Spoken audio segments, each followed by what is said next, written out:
الله وبركاته كسو دواada channelkayga Aamina Beauty maanta maxaa cunaya maanta lama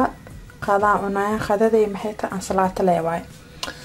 tamaanto iga maqan tamaanto waa iga dhamaaday yaanyada maxaan ku haystaa cucumber qajaar basasha gaduudka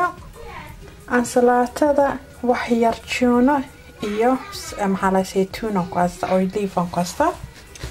olive isticmaalay saaso yaala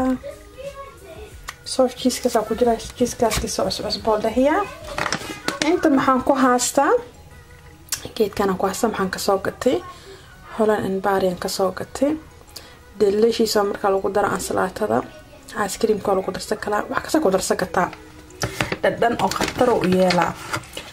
qaandaan ka soo qaada wax yar sida aragtiin saas u yeela ansalaatada ku darsaday marka maxaa rabaa inaan tuso wax kaso maalin kaso waxaan cunaay video ka duwa ansalaatada waa ka si loo jarjarayo cucumberka tomato iga maqan aad u jeclaa tomato iyo basasha gaduudka moos Soomaalidiinahay moos wax kasaan ku cunaa I love mooska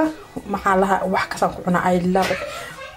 healthy vegetable ku cunaa fruit kayga aan ku shiita maxaa laha korka inta maxaa ii saran wax yar oo malaayga gisaca ku jiro tunadka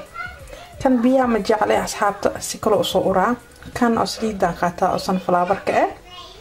iko olive haastaan maxaa la saliid saytuunka ku jiro waan ka miira kulli wax yariis lama qaantaan ka qaata ansalaatada saarta finjeerkan gashta inta kal marka la hadana isticmaala insha Allah berin waan tusaan waxa isticmaalayo wixii cunay hal video aan ka dhigaa waa isku keenaya insha Allah